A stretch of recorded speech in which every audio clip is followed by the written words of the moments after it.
ಮೊಟ್ಟ ಮೊದಲನೇ ದಿನ ನಮ್ಮದು ಪ್ಯಾರಿಸ್. ಅಂದರೆ ಅದು ಪ್ರೇಮಿಗಳ ಒಂದು ಸ್ವರ್ಗ ಅನ್ನುವಂಥ ಜಾಗ ಆ ಪ್ಯಾರಿಸ್. ಯಾರಿಗೆ ಪ್ರಪೋಸ್ ಮಾಡೋದಿರ್ಬೋದು ಅಥವಾ ಆ್ಯನಿವರ್ಸರಿಗಳು ಗಿಫ್ಟು ಮತ್ತೊಂದು ಇನ್ನೊಂದು ಇವೆಲ್ಲ ನನ್ನ ಕನಸು ಸರ್. ನನಗೆ ಈಗಲೂ ನಾನು ನಿಜವಾಗ್ಲೂ ಹೋಗಿದ್ನ ಅನ್ನೋ ಮಟ್ಟಕ್ಕೆ ರೋಮಾಂಚನ ಆಗುತ್ತೆ ಆ ಜಾಗ. ಯಾಕೆಂದರೆ ಸಾಮಾನ್ಯ ನಾನು ಒಂದು ಅವಕಾಶ ದೇವರು ಕಲ್ಪಿಸ್ಕೊಟ್ರು. ಆ ದೇಶ ಮಾತ್ರ ತುಂಬ ಸುಂದರವಾಗಿತ್ತು. ಅದಾದಮೇಲೆ ಒಂದು ರೌಂಡ್ ಕ್ರೂಸಲ್ಲಿ ಕರ್ಕೊಂಡು ಹೋದ್ರು, ಮಾಡಿದ್ರು, ಎಲ್ಲ ಆಯಿತು. ಏನು ಐಫಲ್ ಟವರ್ ಇದಲ್ವಾ, ಅದ್ರ ಬಾಟಮ್ ಪಿಲ್ಲರ್ ಹತ್ರ ಇದೀನಿ. ಸ್ಟ್ರಕ್ಚರ್ ನೋಡಿ. ಸ್ವಲ್ಪ ದಿನ ಮುಂಚೆ ನೀವೆಲ್ಲ ಟಿ ವಿಲೆಲ್ಲ ನೋಡಿರ್ತೀರ, ಇನ್ಸ್ಟಾಗ್ರಾಮು ಫೇಸ್ಬುಕ್ಕು, ಬಿಸಿಲಲ್ಲೆಲ್ಲ ಸಾಯ್ತಾವ್ರೆ 2,000 3,000 4,000 ಅಂತ. ಹೆಂಗೈತೆ ಗೊತ್ತಾ ವೆದರು, ಬ್ಯೂಟಿಫುಲ್. ಬಿಸಿಲು ಅದು ಇದು ಏನಿಲ್ಲ, ಚಿಲ್ಡ್, ಹಂಗೆ ಎ ಸಿಲಿದ್ದಂಗೆ ಇದೀವಿ. ಈಗ ಫ್ರಾನ್ಸಲ್ಲಿ 10:15. ನಾನು ಎಲ್ಲಿದ್ದೀನಿ ಅಂತ ತೋರಿಸ್ತೀನಿ. ಐತಿಹಾಸಿಕ ಐಫೆಲ್ ಟವರ್. ಈಗ ಅದ್ರ ಮೇಲೆ ಹತ್ತೋಗ್ತೀವಿ ನೋಡಿ, ಅಲ್ಲಿ ಜನ ಇದ್ದಾರೆ ನೋಡಿ. ಅದು ಫಸ್ಟ್ ಸ್ಟೇಜು. ಆಮೇಲೆ ನೆಕ್ಸ್ಟ್ ಸ್ಟೇಜು, ಅದ್ರ ಮೇಲೆ 3rd ಸ್ಟೇಜು. ಓಕೆ, ಸೊ ಇಲ್ಲಿಗೆ ಹೋಗ್ತೀನಿ, ನಿಮಗೂ ಅಲ್ಲಿನ ವಿಡಿಯೋ ಎಲ್ಲ ಮಾಡಿ ತೋರಿಸ್ತೀನಿ. ಇದು ನಾನೇ ಯಾವತ್ತೂ ಕಂಡಿರಲಿಲ್ಲ. ಕಾರಣ ಈ ಕನಸು ನನಸಾಗುತ್ತೆ ನೋಡಿದ್ರೆ ಅಂತ ನನಗೇನು ಭರವಸೆ ಇರಲಿಲ್ಲ. ಸೊ ಇದೆಲ್ಲ ಆಗಿದ್ದು ಒಂದು 2 ತಿಂಗಳ ನಡುವೆ ಅಷ್ಟೇ. ಹೋಗ್ಬೇಕು ಅನ್ನಿಸ್ತು, ಹೋದೆ. ಸೊ ಇದಕ್ಕೆ 2 ಕಡೆ ಎಂಟ್ರಿ ಇರುತ್ತೆ. ಈ ಕಡೆಯಿಂದ ಒಂದು ಎಂಟ್ರಿ, ಮತ್ತೆ ಇದಾದ್ಮೇಲೆ ರಿವರ್ ಬರುತ್ತೆ. ಆ ಕ್ರೂಸಲ್ಲೂ ಹೋಗ್ತೀವಿ. ಆ ಕ್ರೂಸ್ ದಾಟಿದ್ಮೇಲೆ ಇನ್ನೊಂದು ಎಂಟ್ರಿ ಇರುತ್ತೆ. ಅಲ್ಲಿಂದ ನೈಟು ಲೈಟಿಂಗಲ್ಲಿ ಚೆನ್ನಾಗಿ ಕಾಣುತ್ತೆ. ಈಗ ನೋಡಿ ಇಲ್ಲೊಂದು ಸ್ಟೇಜು, ಮತ್ತೆ ನೋಡಿ ಇಲ್ಲಿ ಫಸ್ಟ್ ಸ್ಟೇಜ್ ಇದು. ಓಕೆ, ಅಲ್ಲೆಲ್ಲ ಓಡಾಡ್ತಾ ಇದ್ದಾರೆ ನೋಡಿ. ಸೊ ನೆಕ್ಸ್ಟ್ ಸ್ಟೇಜ್ ಬಂದು ಇದು. ಅದು 3rd ಸ್ಟೇಜ್ ಬಂದು ಫುಲ್ ಟಾಪು. ಅಲ್ಲಿಗಿಲ್ಲ, ಅವಶ್ಯಕತೆನೂ ಇಲ್ಲ. ಇಲ್ಲಿಂದ ನೋಡಿದ್ರೆ ತಲೆ ಸುತ್ತಾ ಇದೆ ನೋಡಿ. ಇದೆಲ್ಲ ಫೋಟೋಶೂಟ್ ಜಾಗ, ಎಲ್ಲರೂ ತಗೊತಾ ಇರ್ತಾರೆ.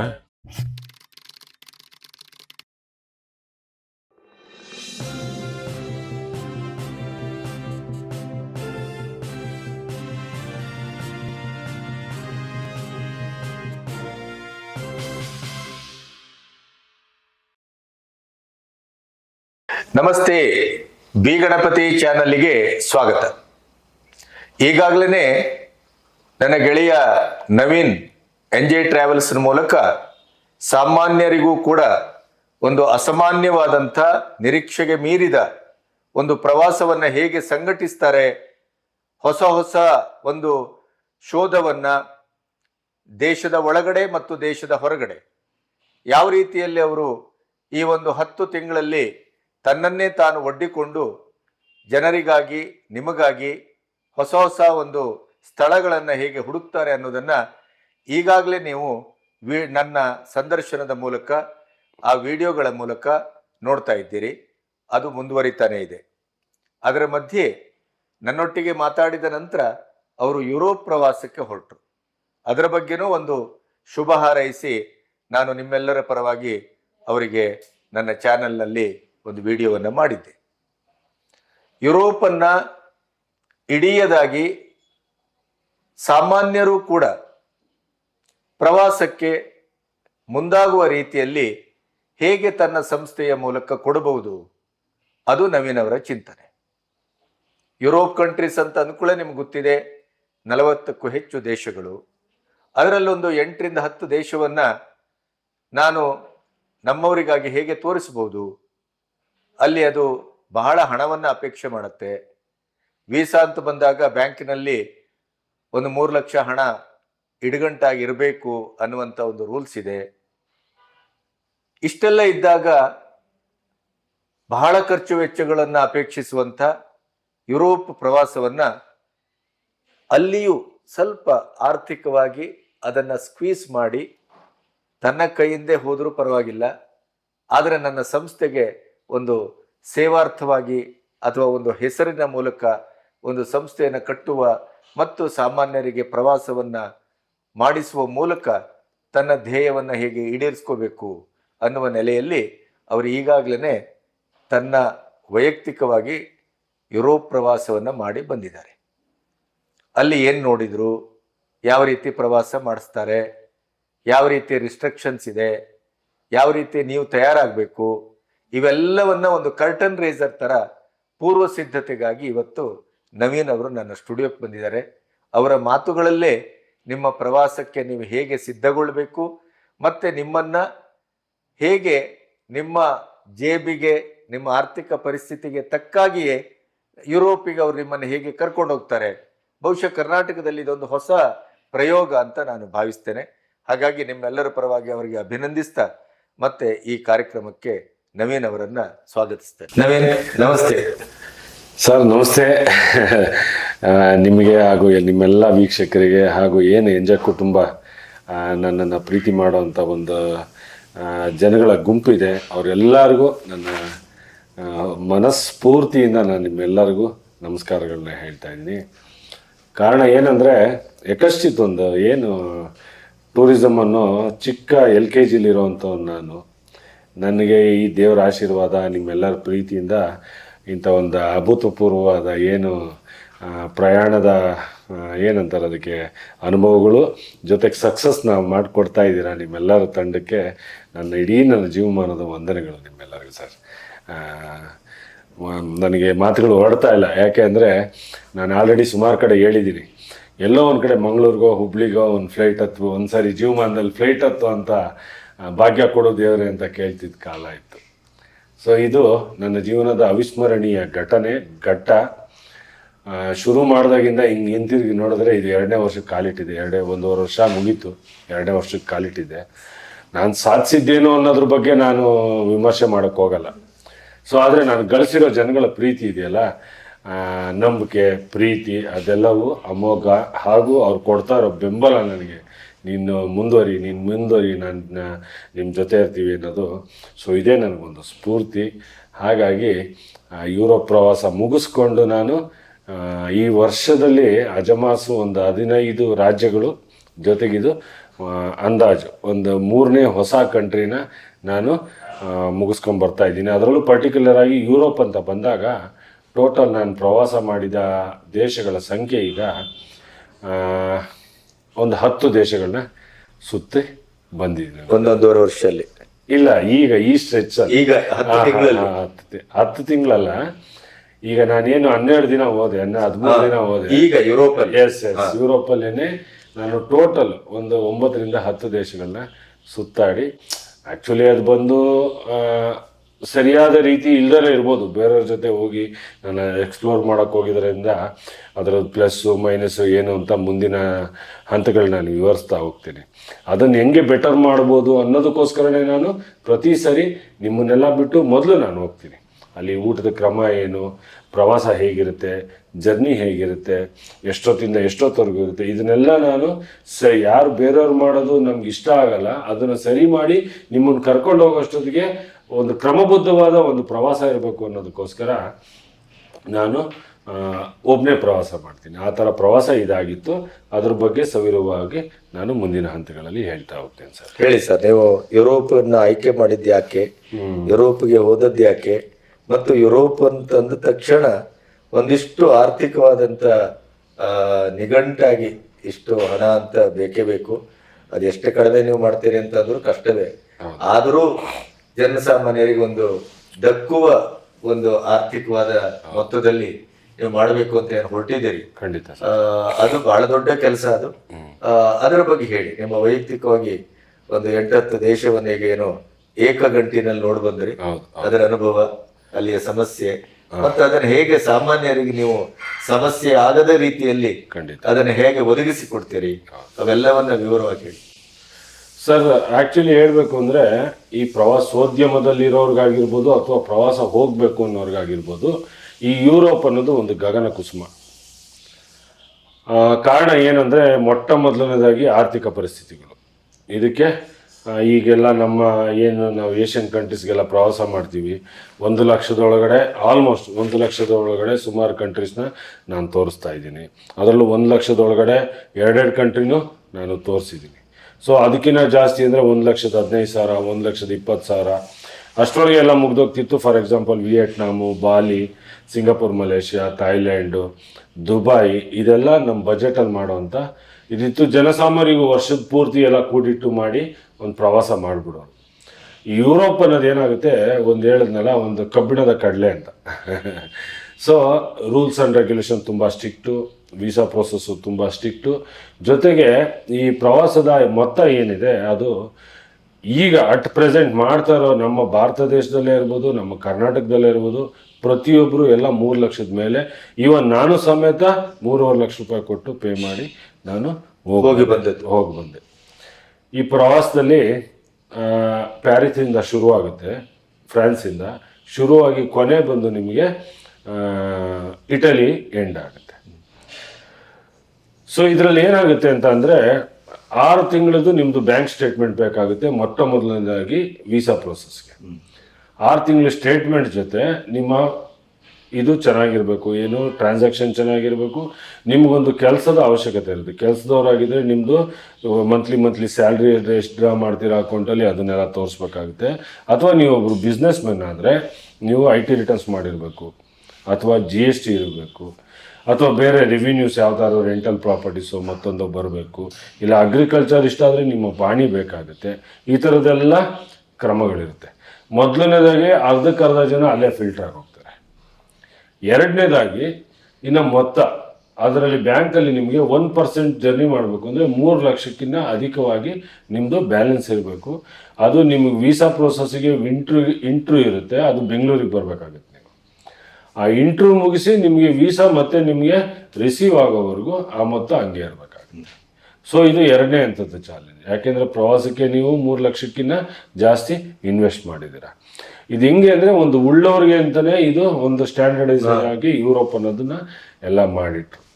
ಇನ್ನು ಇಷ್ಟೆಲ್ಲ ಚಾಲೆಂಜಸ್ ಮಾಡಿ ನಾನು ಹೋಗಿದ್ದ ಕಂಪ್ನಿನೇ ನಾನು ಉದಾಹರಣೆಗೆ ತೊಗೊತೀನಿ. ಹಾಗೆ ನಾನು ಇದನ್ನು R&D ಮಾಡಿದ ಪ್ರತಿಫಲ ಬೇರೆ ಬೇರೆ ಕಂಪ್ನಿಗಳ ಜೊತೆಲ್ಲ ಹೋಗಿರೋರ್ದು ಸಹ ಇದೇ ಅನುಭವಗಳು ನನ್ನ ಜೊತೆ ಹಂಚ್ಕೊಂಡ್ರು.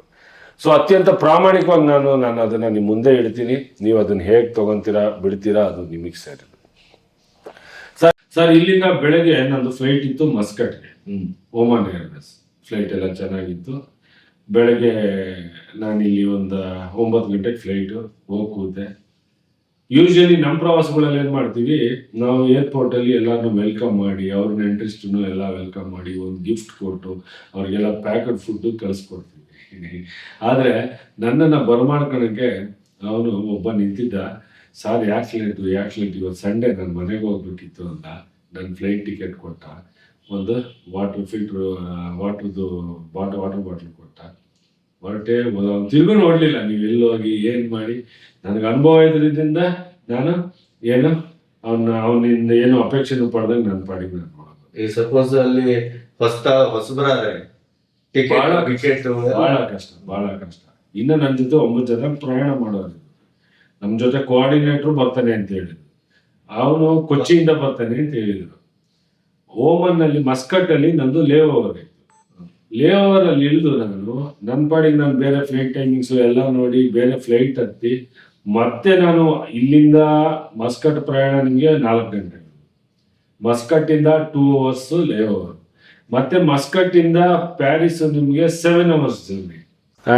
ಕಡೆಗೆ ಏನಾಯಿತು, ಇವರು ಇನ್ನೊಂದೇನೆಂದರೆ ಇದು ಹೆಸರಾಂತ ಭಾರತದ ನಂಬರ್ 1 ಕಂಪ್ನಿ ಅಂತ ಅವರಾಗ ಅವರೇ ಅನ್ಕೊಂತಾರೋ ಅಥವಾ ಯಾರು ಇವ್ರಿಗೆ ನಂಬರ್ 1 ಕೊಟ್ಟರು ಅಂತ ಗೊತ್ತಿಲ್ಲ. ಸೊ ಒಂದು ಲೋಟ ನೀರು ಸಹ ಕೇಳೋರಿಲ್ಲ ಸರ್. ಇಡೀ ಭಾರತದಿಂದ ಬರ್ತಾರೆ ಜನ, ಎಲ್ಲ ಕಡೆಯಿಂದ ಕ್ಲಬ್ ಮಾಡಿರ್ತಾರೆ ಇವರು. ಹೈದರಾಬಾದಿಂದ ಮಾಡಿರ್ತಾರೆ, ಕಲ್ಕಟ್ಟಾಯಿಂದ ಮಾಡಿರ್ತಾರೆ, ಚೆನ್ನೈಯಿಂದ ಮಾಡಿರ್ತಾರೆ, ಕೊಚ್ಚಿನಿಂದ ಮಾಡಿರ್ತಾರೆ, ಡೆಲ್ಲಿಯಿಂದ ಮಾಡಿರ್ತಾರೆ, ರಾಜಸ್ಥಾನಿಂದ ಮಾಡಿರ್ತಾರೆ, ಗುಜರಾತಿಂದ, ಎಲ್ಲ ಕಡೆಯಿಂದನೂ ಬಂದು ಅಲ್ಲಿ ಕ್ಲಬ್ ಆಗೋ ಅಂಥ ಜಾಗ.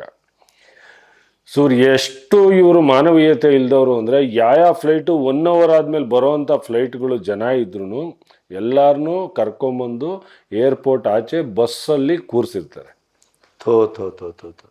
ಯಾರೋ ಇನ್ನೂ 1 ಗಂಟೆ ನಂತರ ಬರೋವಂಥವ್ರನ್ನೂ ಕಾಯಿಸ್ಕೊಂಡು ಅಲ್ಲಿ ಕೂರಿಸಿರ್ತಾರೆ. ಅದು ಏನು ಬಸ್ಸು ರನ್ನಿಂಗಲ್ಲಿ ಇಡಲ್ಲ, ಎಸಿನೂ ಇಲ್ಲ, ಅದರೊಳಗೆ ಕೂತಿರ್ಬೇಕು. ಈ ಥರದ್ದೆಲ್ಲ ಅನುಭವಗಳಾಗಿ ಅವತ್ತು ಇಡೀ ದಿನ ಮತ್ತೆ ರೂಮಿಗೆ ಕರ್ಕೊಂಡೋದ್ರು. ಸುಮಾರು 1-2 ತಾಸು 3 ತಾಸು ಅಲ್ಲಿ ಇವ್ರನ್ನೆಲ್ಲ ಕಾಯ್ದು ಎಲ್ಲರನ್ನೂ ಕರ್ಕೊಂಡು ರೂಮ್ಗಳಿಗೋಗಿ ಡಬಲ್ ಶೇರಿಂಗ್ ಅಂತೇಳಿ ನನಗೆ ಅಶ್ಯೂರ್ ಮಾಡಿ ಕರ್ಕೊಂಡು ಹೋಗಿದ್ರು. ಅಲ್ಲಿ ನೋಡಿದ್ರೆ ತ್ರಿಬಲ್ ಶೇರಿಂಗ್ ಅಂದರು. ಸರಿ ಪಾಪ ಅದರಲ್ಲಿ ಒಬ್ಬರು ಅಬ್ದುಲ್ ಕಲಾಂ ಅವ್ರ ಜೊತೆ ಕೆಲಸ ಮಾಡಿದಂಥ ಒಬ್ಬರು ಸೈಂಟಿಸ್ಟ್ ಇದ್ದರು, ಹೈದರಾಬಾದ್ ಅವರು, ರಿಟೈರ್ಡು, ಅವರು ಸೋಲೋ ನಂತರನೇ. ಇನ್ನೊಬ್ಬರು ವೆಟರ್ನರಿ ಡಾಕ್ಟ್ರು ಕೃಷ್ಣಗಿರಿಯವರು, ಕನ್ನಡಿಗರು ಇಲ್ಲ ಅವರು ತಮಿಳು. ಅವರು ತೆಲುಗು, ಇವರು ಈ ತಮಿಳು, ನಾನು ಕನ್ನಡ. ಸೊ ನನಗೆ ಅಲ್ಪ ಸ್ವಲ್ಪ ತೆಲುಗು ತಮಿಳು, ಅಲ್ಪ ಸ್ವಲ್ಪ. ಅವರಿಗೆ ಕನ್ನಡ ಬರಲ್ಲ ಇಬ್ರಿಗೂ. ಹಿಂದಿ ಒಬ್ಬರು ಮಾತಾಡ್ತಾಯಿದ್ರು, ನಾನು ಇನ್ನೊಬ್ರ ಜೊತೆ ತಮಿಳು ಕನ್ನಡ ಅಲ್ಪ ಸ್ವಲ್ಪ ತೆಲುಗು ಇದನ್ನು ಮಾತಾಡ್ಕೊಂಡು ಹೆಂಗೋ ಮ್ಯಾನೇಜ್ ಮಾಡೋಣ ಅಂತ. ರೂಮ್ ಕೀ ತೆಗೆದು ರೂಮ್ ಒಳಗೆ ಹೋದರೆ ತ್ರಿಬಲ್ ಶೇರಿಂಗ್ ಅಂದರೆ ನಾವೆಲ್ಲ ಹೆಂಗೆ ಕೊಡ್ತೀವಿ ಅಂದರೆ ಒಬ್ಬೊಬ್ರಿಗೆ ಒಂದೊಂದು ಕಾರ್ಡ್ ಸಪೋರ್ಟ್ ಕೊಡ್ತೀವಿ. ಅಲ್ಲೋಗಿ ನೋಡಿದ್ರೆ ರೂಮ್ ತುಂಬ ಸಣ್ಣ ರೂಮು, ಇಬ್ಬರಿಂದ ಒಂದು ಕಾರ್ಡ್ ಕೊಟ್ಟಿದ್ದಾರೆ, ಇನ್ನೊಬ್ರಿಗೆ ಇನ್ನೊಂದು ಕಾರ್ಡ್ ಕೊಟ್ಟಿದ್ದಾರೆ. ನಾನು ಅಲ್ಲಿ ಕೋಆರ್ಡಿನೇಟ್ರಿಗೆ ಫೋನ್ ಮಾಡಿ, ಏನು ರೀ ಇಂಥ ಅವ್ಯವಸ್ಥೆ ಮಾಡಿದ್ದೀರಾ, ಯಾಕೆ ಈ ಥರ ಮಾಡಿದ್ರಿ ಅಂತ. ಸರ್ ನೀವು ಯಾರ ಹತ್ರ ಬುಕ್ ಮಾಡಿದ್ರು ಅವ್ರ ಹತ್ರ ಮಾತಾಡಿ ಸರ್ ಅಂದರು.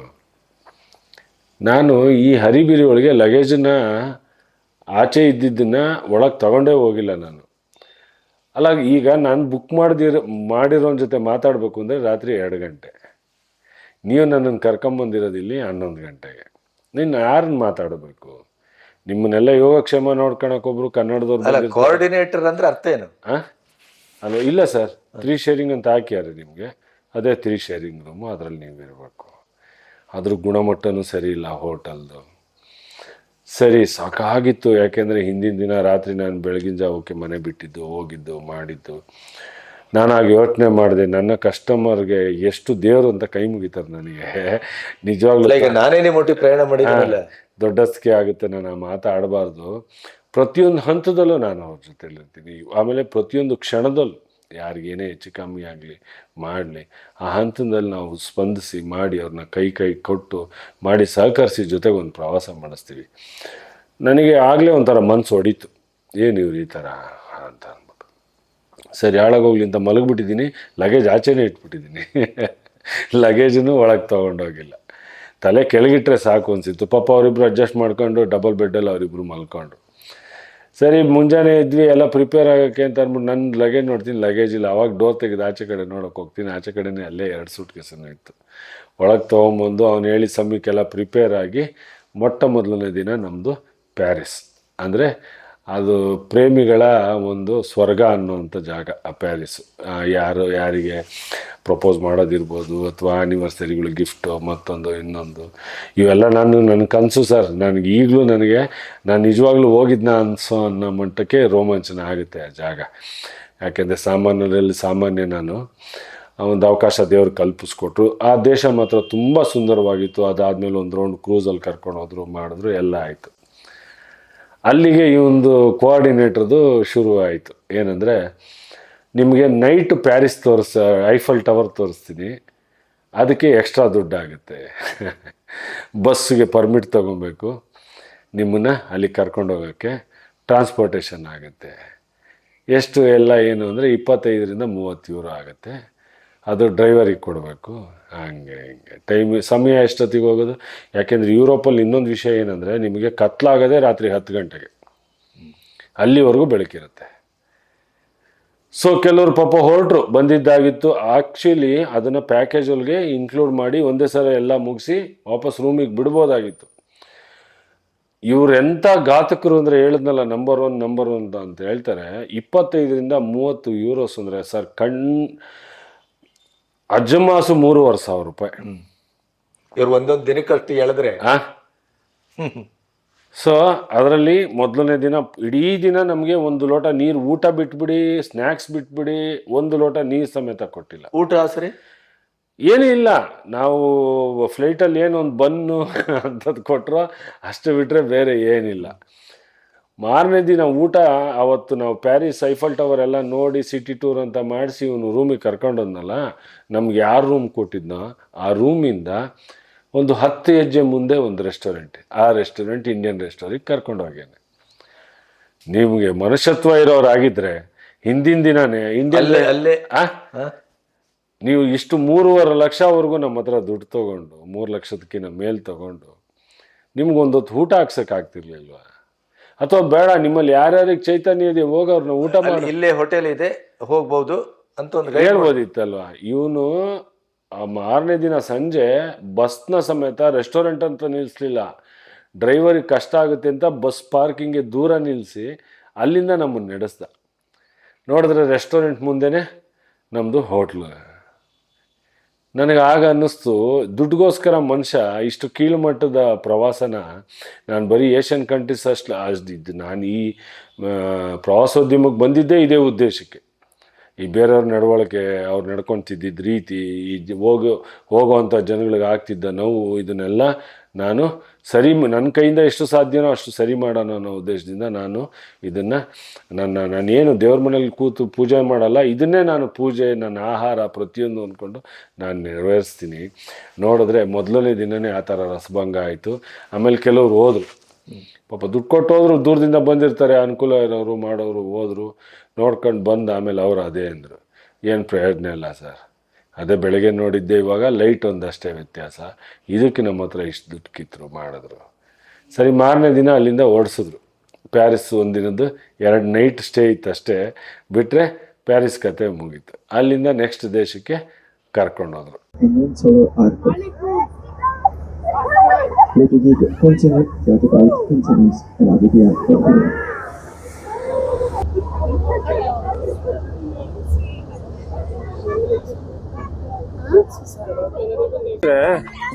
ಏನು ಐಫಲ್ ಟವರ್ ಇದಲ್ವಾ, ಅದ್ರ ಬಾಟಮ್ ಪಿಲ್ಲರ್ ಹತ್ರ ಇದೀನಿ ನಾನು. ಸ್ಟ್ರಕ್ಚರ್ ನೋಡಿ. ಸ್ವಲ್ಪ ದಿನ ಮುಂಚೆ ನೀವೆಲ್ಲ ಟಿ ವಿಲೆಲ್ಲ ನೋಡಿರ್ತೀರ, ಇನ್ಸ್ಟಾಗ್ರಾಮು, ಫೇಸ್ಬುಕ್ಕು, ಬಿಸಿಲಲ್ಲೆಲ್ಲ ಸಾಯ್ತಾವ್ರೆ 2,000, 3,000, 4,000 ಅಂತ. ಹೆಂಗೈತೆ ಗೊತ್ತಾ ವೆದರು, ಬ್ಯೂಟಿಫುಲ್. ಬಿಸಿಲು ಅದು ಇದು ಏನಿಲ್ಲ, ಚಿಲ್ಡ್, ಹಂಗೆ ಎ ಸಿಲಿದ್ದಂಗೆ ಇದೀವಿ ಈಗ. ಓಕೆನಾ? ಸೊ ಇದೇ ಹೇಳೋದು, ಸುಮಾರು ಜನ ನನಗೆ ಅಯ್ಯೋ ಈಗ ಹೋಗ್ತೀಯಾ, ಎಲ್ಲ ಸತ್ತೋಗ್ತಾವ್ರಂತೆ, ಕಾರೇ ಕರ್ಗೋಗ್ತಾ ಇತ್ತಂತೆ, ಏನೇನೋ ಹೇಳ್ತಾ ಇದ್ರು. ನೋಡ್ರಿ ಹೆಂಗೈತೆ. ಸ್ನೇಹಿತರೆ, ಇದು ಲಿಫ್ಟಲ್ಲಿ ಹೋಗ್ಬೇಕು ಟವರ್ಗೆ. ಅಲ್ಲಿ ವೇ ಅಪ್ ಅಂತ ಬರ್ದಿದ್ದಾರೆ, ಅದರ ಅರ್ಥ ಪಕ್ಕದಲ್ಲಿ ಫ್ಯಾನ್ಸ್ ಅಲ್ಲ ಏನು ಅಂತ ಗೊತ್ತಿಲ್ಲ, ಮೌಂಟೇನ್ ಅಂತ.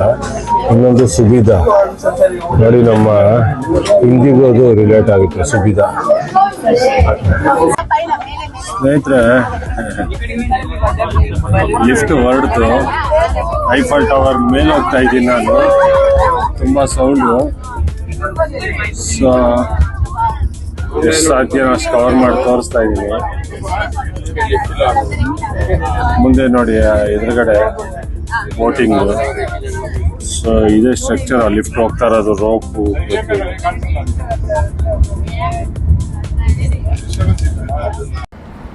ಇದು ಇನ್ನೊಂದು ಆ್ಯಂಗಲಿಂದ ತೆಗೆದಿರೋದು. ನಾನು ಆಗಲೇ ಆ ಕಡೆಯಿಂದ ತೆಗೆದಿದ್ದೆ, ಇದು ಈ ಕಡೆಯಿಂದ.